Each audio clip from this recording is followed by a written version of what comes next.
Hey folks, welcome to this very short video for Mr. Wilkins and Ms. Ptolemy's U.S. history classes. Today we're going to tackle the topic of slavery in the United States. Specifically, we're going to try and answer the question of why it lasted so long. So here we go. First of all, a little background. Slavery did not begin in what would become the United States. It started many years ago, thousands of years ago, and then made its way to the Americas, what would become the United States. There was slavery in Europe, and there was slavery in the Americas even before the United States existed. African slavery in the Americas was unique, though. The first African slaves were brought to the Americas by the Spanish and Portuguese in the late 1400s and the early 1500s. African slaves were first brought to the English colonies, what would eventually become the United States of America, in 1619 in Virginia. The Atlantic slave trade, the movement of African slaves from Africa to North America and to South America, peaked in the 1780s. That means more slaves were being brought from Africa to the Americas during that time period. So it was actually increasing. But beginning in the late 18th century, which is the late 1700s, several European countries began to end the slave trade. In fact, the United States wasn't that far behind these European countries in making the slave trade illegal, and they did it in 1808. So no more slaves could legally be brought into the United States. There were still hundreds, if not thousands, who were smuggled into the United States, though, after that. Most European countries went beyond just ending the slave trade and actually ended slavery at home and in any colonies they had by 1860. Cuba in 1886 and then Brazil in 1888 were actually the last two countries in the Americas to end slavery. So slavery ended in those countries almost 20 years after it ended in the United States. But still, the United States was a lot later than other countries in ending slavery. So why did it grow in the United States, and why did it last until 1865? Well, several reasons. Let's look at economic reasons first. So northern states in the United States began ending slavery well before southern states. They began passing laws and constitutions that prohibited slavery starting in the late 18th century, the 1700s. Farms up there were a lot smaller and did not need as much labor. So that's one reason why slaves weren't seen as necessary.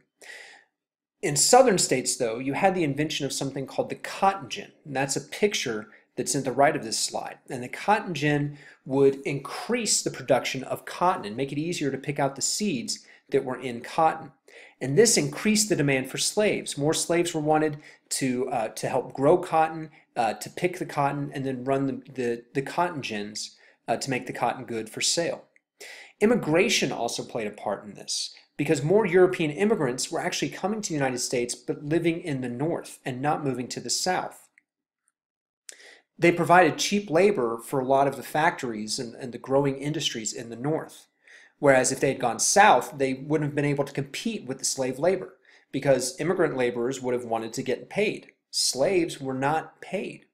However, even though there wasn't slavery in a lot of these northern states, Northerners still depended on slavery. The textile mills in the north needed the cotton grown and picked by slaves. Northerners would use other products made by slaves, such as tobacco, clothes, food. Banks and individuals who invested money from the north invested in businesses that also depended on slavery. So a lot of Northerners actually needed slavery to make money. That's why they wanted it to continue. There are also religious and cultural reasons for slavery to continue and last in the United States. In fact, the Bible and Christian beliefs were used to justify slavery. To these people who viewed slavery as a Christian good, they viewed slaves as children, as childlike, adults who needed supervision, who wouldn't be able to do things on their own.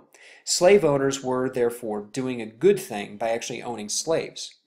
At the same time, there were many Christians and other religions that argued against slavery. So it was a very heated debate amongst those who were religious. There was also a social hierarchy in slave states, where the wealthiest slave owners needed slaves to support their lavish or very rich and wealthy lifestyles. The majority of whites in these slave states, though, did not own slaves, but they looked up to those wealthy people and hoped to reach their level someday, and being able to have that kind of wealth that allowed them to purchase other human beings, which required a lot of money. Now, slaves did fight back. Slaves were not passive in their roles, and there were several ways they resisted, including several rebellions. One of the most well-known and bloodiest rebellions was led by a guy named Nat Turner.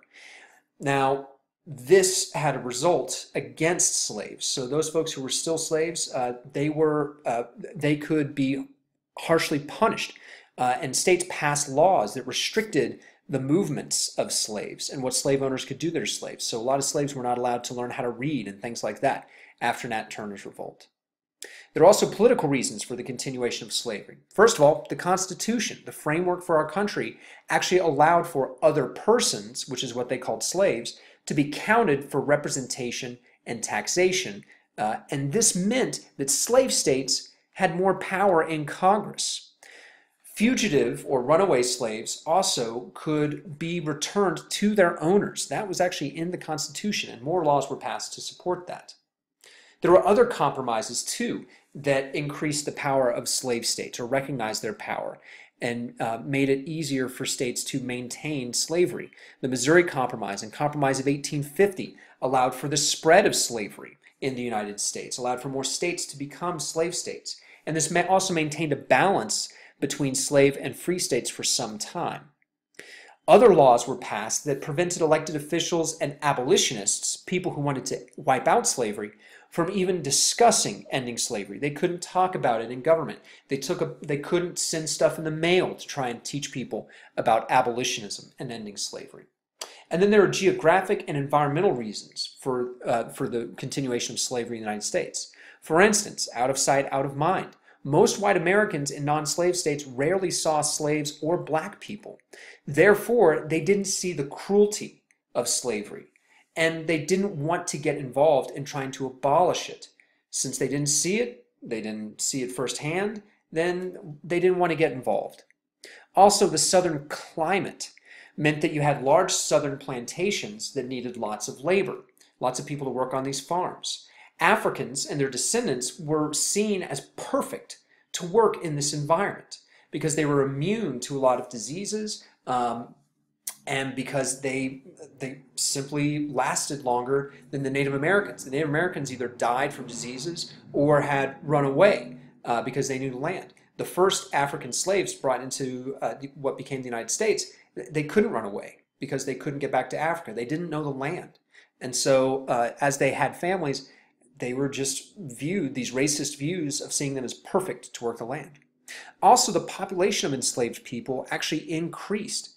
They had families. There was enough stability where they actually had children.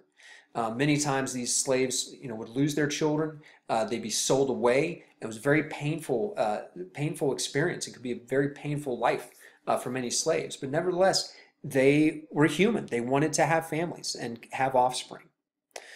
By 1810, in fact, the slave population in the United States was over 1 million, almost 2 times what it was before the invention of the cotton gin. So the cotton gin really had a big impact on slavery continuing. Well, thanks for watching.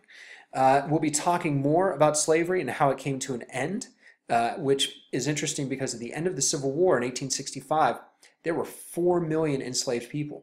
We're going to talk about the end of slavery, the Civil War, and what happened after the Civil War for these 4 million newly freed Americans.